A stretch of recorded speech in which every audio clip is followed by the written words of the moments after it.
Hi friends, Dean here with Escape to Gaming.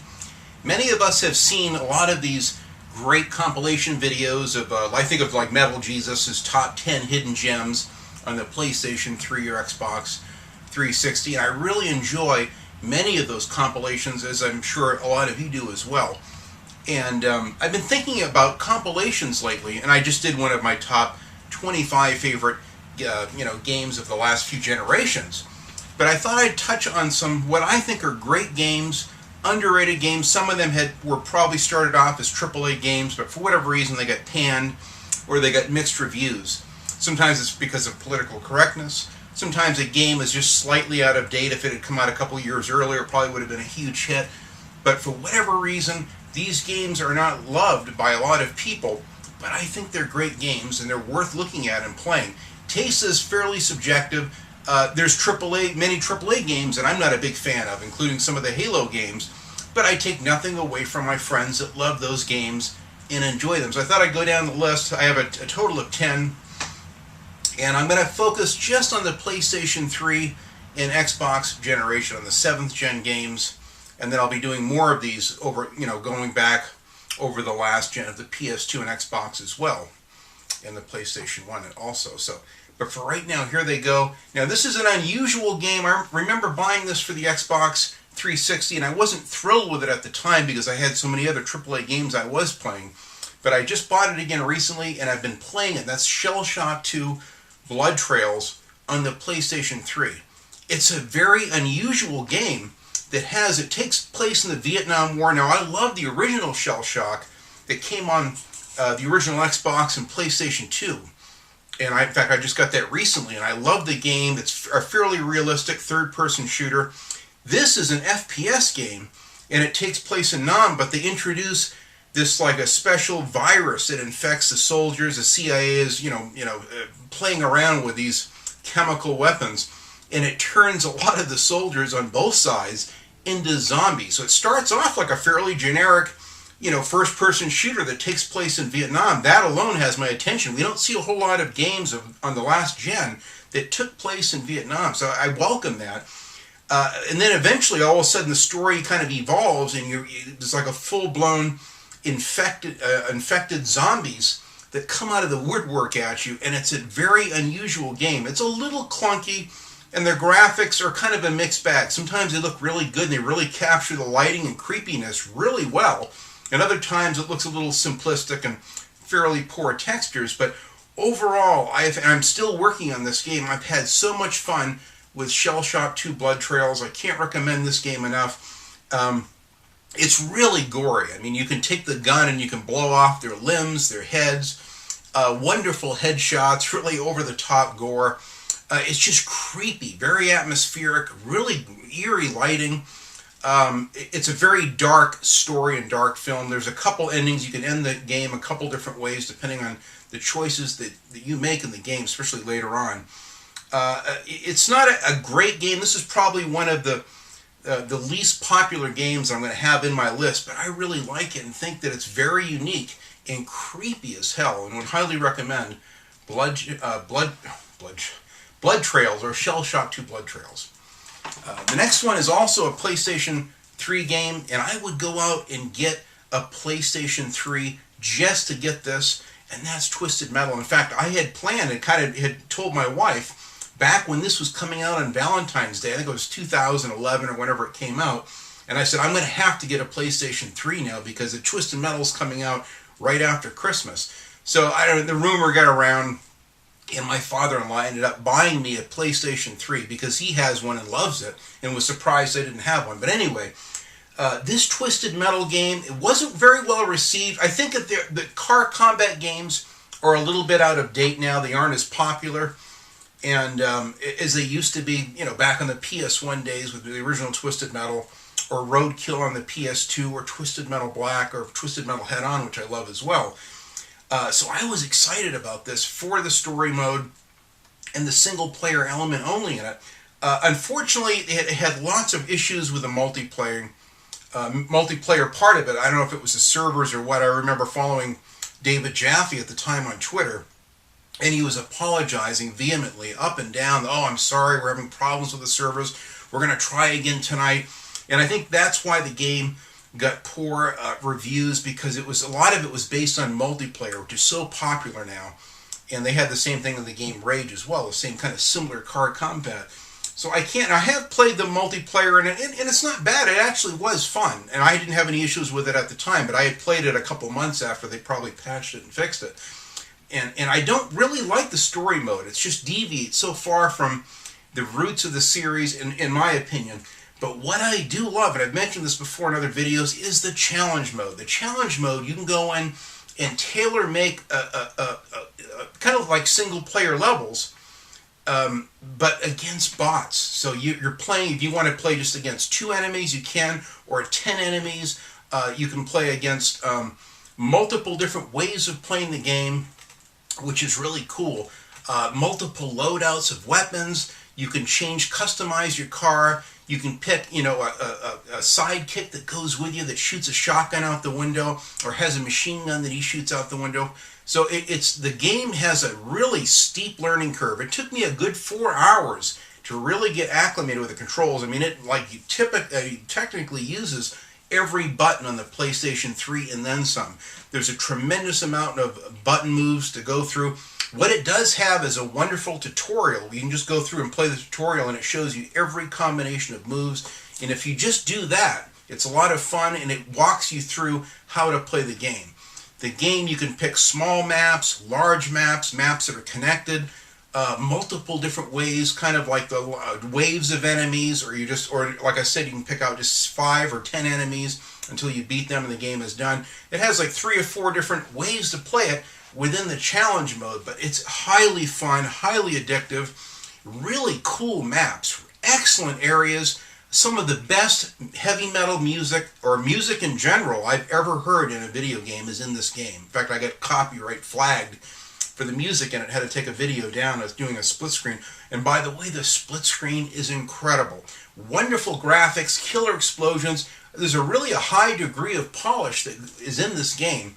This is, I would get a PS3 just to play it. I cannot recommend Twisted Metal enough. I mean, it's just an incredible game.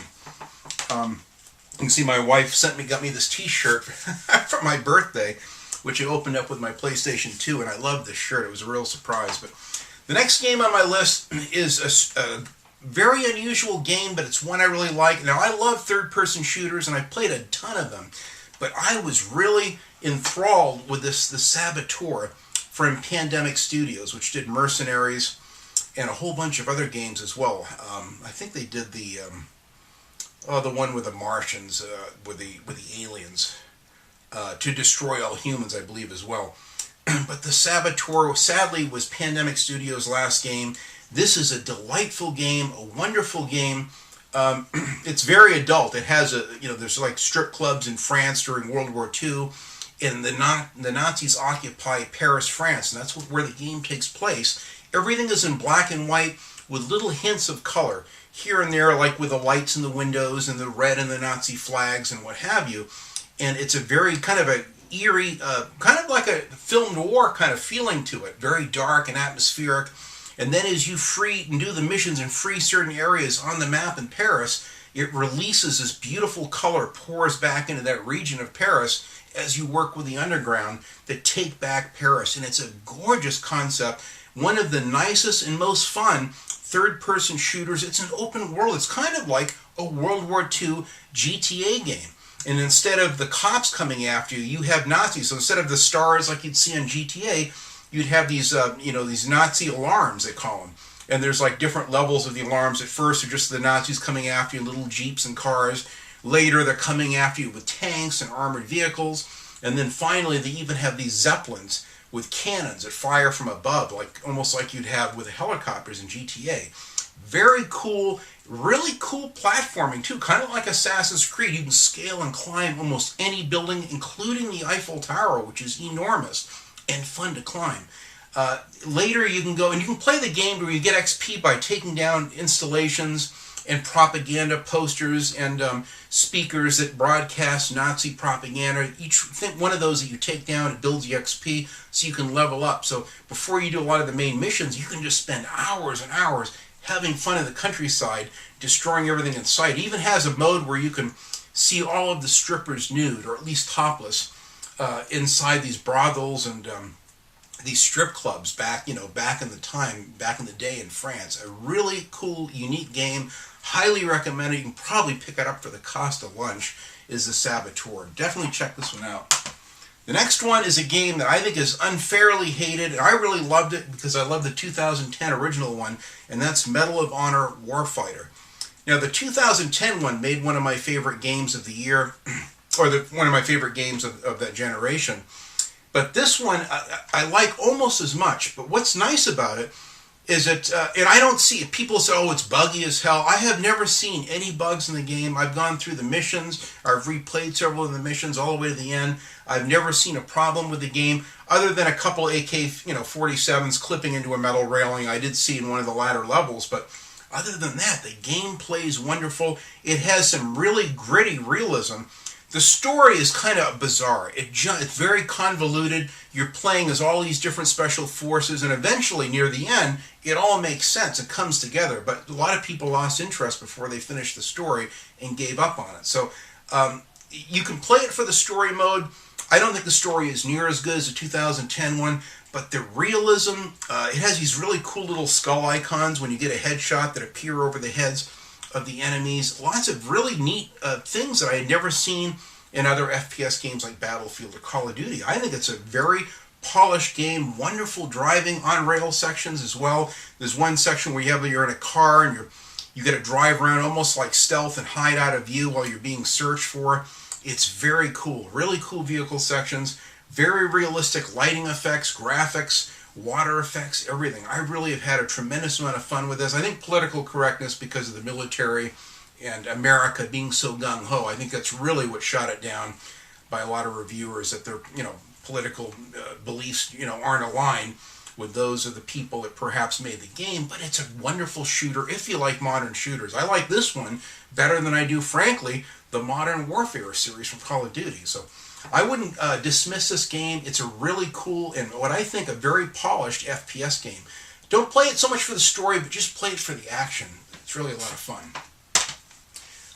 Next is a game which I really love, and I got this game back in 2012, and that's 007 Legends. Right before I got this, I finally got around to playing GoldenEye Reloaded, which was redone from the Wii version that was so popular and a great selling game. They redid it with a whole new engine, XCom, and did GoldenEye Reloaded, which is a wonderful game. The problem with GoldenEye Reloaded is there was no blood when you shot people. So, it's like about putting him to sleep with classical music. The guy just slumps over. Is he dead? Is he passed out, or what? So in 007 Legends, they brought back the blood, which I really like. I like that aspect of it. It just adds a little sense of realism. It's not over the top with gore, but there's just enough blood there to make it realistic. And they also brought back the Bond gadgets, like the laser wristwatch, which you use for some of the stealth sections. This one has RPG elements where you can level up and improve your guns, accuracy, and scopes, and as far as your loadout and extended clips and all that. I really like the abilities with the RPG elements in this. Really good stealth sections. But what's cool about this is they took one movie from each Bond period. So they took one film from the Sean Connery period, one film from Roger Moore. They even took one that was on Her Majesty's Secret Service. There was like 1 year only where they had George Lazenby played Bond. They even took that episode on Her Majesty's Secret Service. There's a Goldfinger episode. To Die Another Day, I think, was the other one. There's a Timothy Dalton one, and there's a Moonraker one, obviously Roger Moore. And Daniel Craig's character plays all of them. And the guy sounds just like Daniel Craig. I thought it was him, but I found out later that it actually was another actor's voice. But it has a likeness of Daniel Craig in every single element of it throughout each of the stories. In this Bond gadgets, you have like a smartphone, which obviously you didn't have back in the 60s and 70s. So they've kind of modernized it, but it takes place all in Daniel Craig's mind, or James Bond's mind. In the beginning of the game, he falls down, he's drowning kind of underwater, and as he's going through this whole ordeal underwater, he's having these flashbacks of all the years he's been Bond, and that's what the game's all about. It has the authentic music from each of those Bond films that this emulates, and that to me makes it over the top. I think this is almost like DLC or an extension of GoldenEye Reloaded, but with the Bond gadgets, RPG elements, and the advent of even introducing blood again, finally. I think it's a far better game than GoldenEye Reloaded, as good as that is, and I was really disappointed that the game got panned. I couldn't. To me, it makes no sense. And I have many other friends that love the game equally as much as I do. So, highly recommended. One of my favorite FPS games of all time. Eventually, it was made right before the Skyfall movie came out. So it's on the disc, but there's a Skyfall DLC that's in here.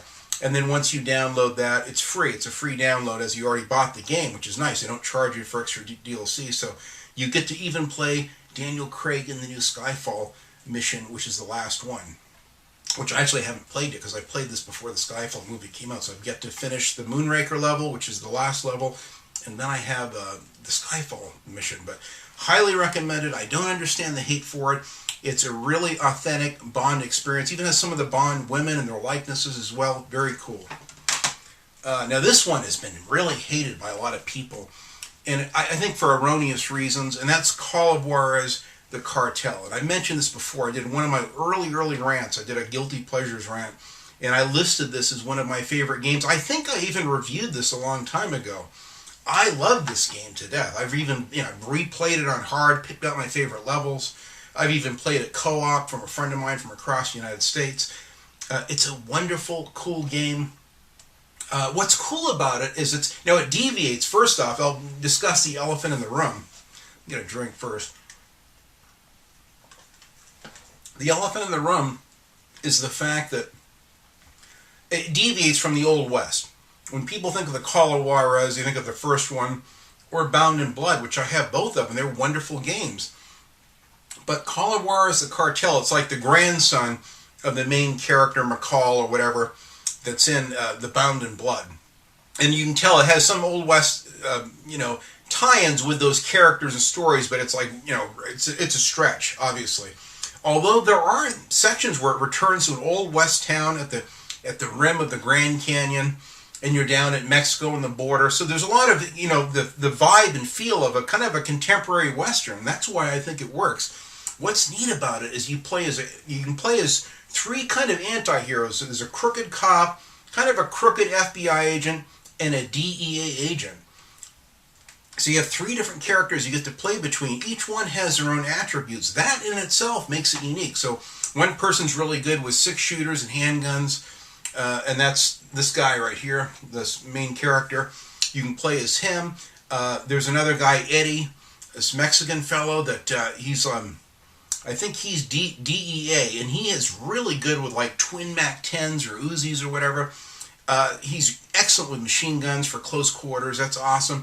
And then there's a black gal called Kim, and she's an FBI agent, and she's really good with sniper rifles and assault rifles. So it gives you a reason to replay the game multiple times just to really see what it's like. And not only is it slightly different, each one has their own attributes and is better at those weapons, but sometimes some of the levels of story will change. So instead of being down in the valley where the action is, now you're, Kim with a sniper rifle up on these bluffs shooting down at it. So it really is kind of cool to play the game from the standpoint from different characters and see how it plays out. Not only that, but at the end, there's like 3 different ways that you can end the game. The story, you can decide how you want to end it with each of the characters. So there's multiple endings. It's really a very cool... This is one of my top 10 FPS games of all time, and soon I'll be doing a top 10 FPS compilation as well. But this one will be in it because it's an absolute favorite. What's cool is that it's, instead of a typical military shooter, World War II, or a modern shooter like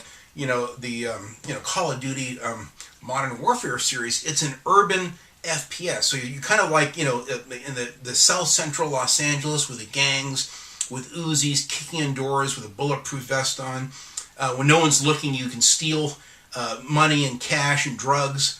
If you get busted by the other agents that are with you, then the whole deal is off. So it has some interesting ways of leveling your characters up, interesting ways of playing the game.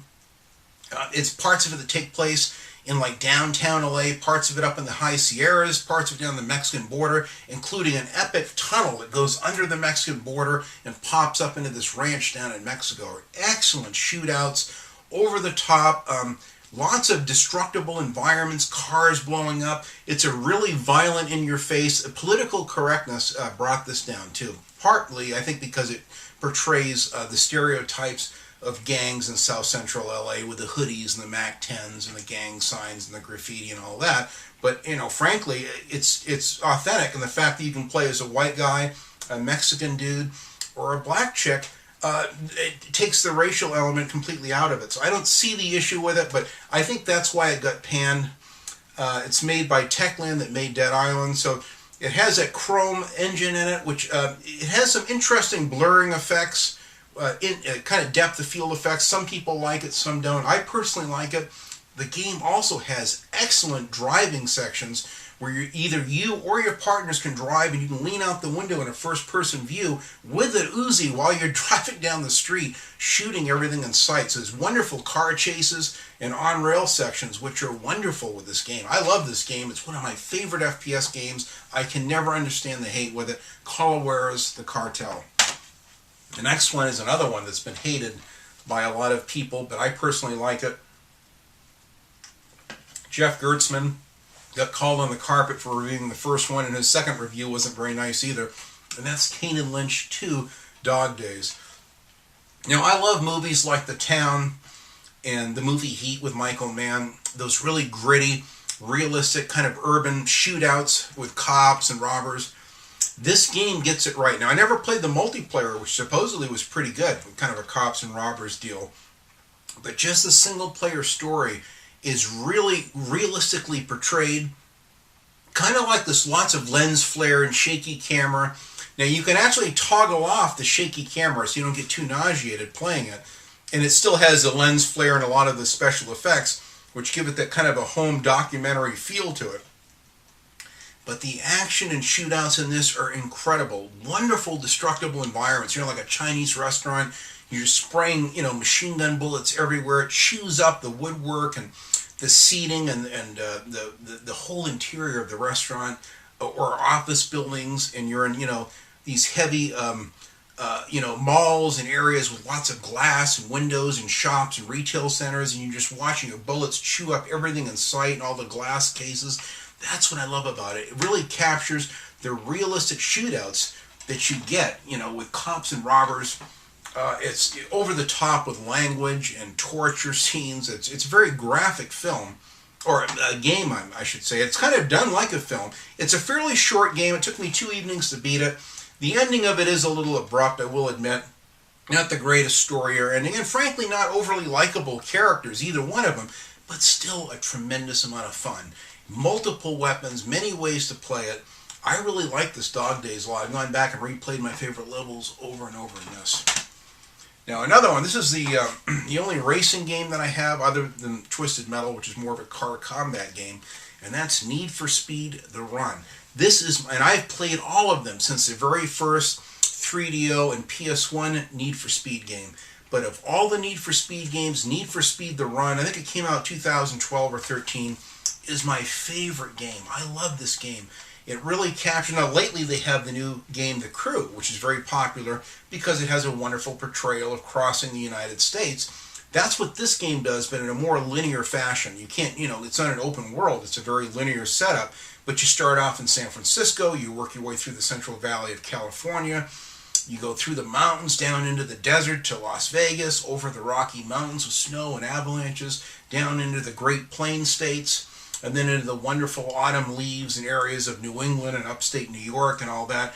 It's a very cool game, racing from San Francisco to New York for big bucks. There's even a few sections where you can get out of your car with QuickTime events, which is very unusual for a Need for Speed game. So it actually was more focused on the story, and I don't think the story was that bad. It's not an overly likable character, the character that you play, but it did have a story with good guys and bad guys and high stakes. That's where I think it gets it right. And the handling in this was almost between Hot Pursuit and Need for Speed Shift. There's some realistic parts to it that I think the handling is better in this, a lot better than it was in the Most Wanted game that came out in 2012. I really think the world of this. And maybe this came out in 2011. I think it came out, before Most Wanted. But I really love this game. I've played it over and over. I've even done very well playing it online with a few times that I put a lot of time into a multiplayer game. It's a lot of fun. Very cool levels. Then it also has a challenge mode where you can go through and then pick out your favorite areas, whether it's in Las Vegas or San Francisco or the Rocky Mountains. And they have like time trials and different challenges. Race these 3 cars. Whoever gets the finish line first wins. Stay ahead of 5 cars, that kind of thing. Really well done. I even replayed the whole game at hard and beat it. A very cool game. I've got a high achievement score in this. One of my favorite racing games of all time. Definitely my favorite Need for Speed game. I don't care what the haters say. I love Need for Speed, The Run.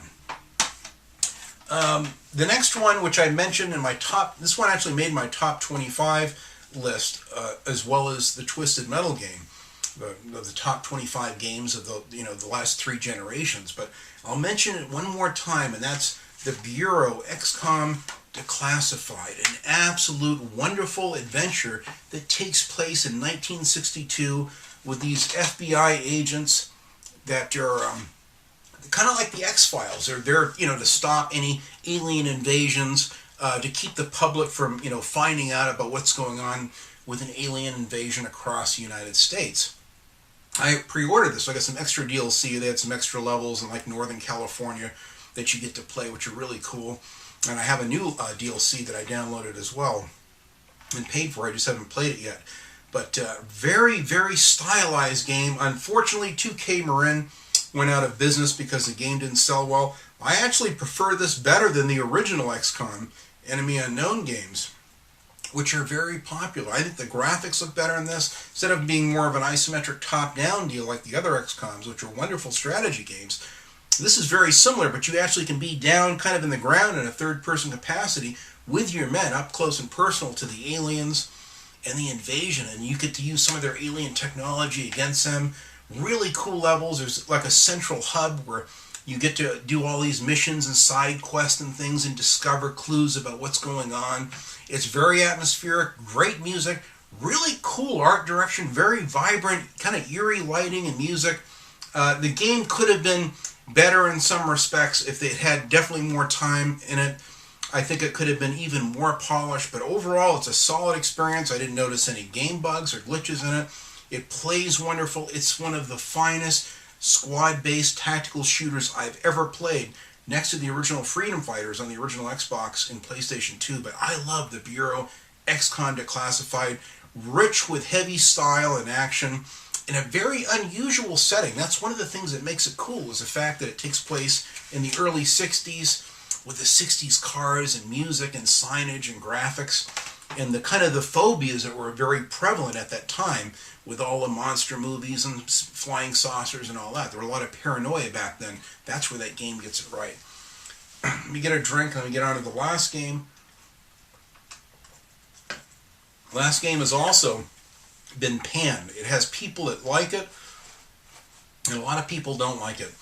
And of course, when it's The Walking Dead Survival Instinct. Now, this is in no way related to the wonderful Telltale Games Walking Dead Season 1 and 2, which I have both of. But what this is in the early trailers of this didn't look very good. I knew right up front, Terminal Realities was actually one of my favorite studios, which went out of business right after this game. They made my wonderful Roadkill game. They made the Ghostbusters game, which is very popular, which I have as well. But this is really, it's the closest thing to an FPS zombie game that's more realistic. Now, I love Left 4 Dead 1 and 2, and I have them and enjoy them because I love the action with the weapons, the M16s, and the fact that each time, the level, it's generated differently. I love that aspect about it, but it had a lot of the unrealistic zombies, like the tank and the one with a tongue that comes out 40 feet out of the guy's mouth and all. It's just like way out characters, which kind of ruined the realism of it. And they did that with Dead Island as well. This stays closer to the George Romero zombies that I grew up loving from the original 1968 Night of the Living Dead. I have all of the George Romero, films, including Diary of the Dead and Survival of the Dead, Land of the Dead, and all of them. And what I love about this is it's very close to the TV show and the George Romero-style zombies. It's more of a survival FPS game where you have guns but very limited ammo, and you want to be careful using them because These zombies can supposedly smell you if you get too close, and they can definitely hear you, so you have to use lots of crouching and stealth. You pull that gun out and use it, and then the zombies hear it and they come out of the woodwork, so it really makes you think before you use it. It's more of a realistic, creepy FPS game. I really had like almost a psychotic break playing this, as rudimentary as the graphics are.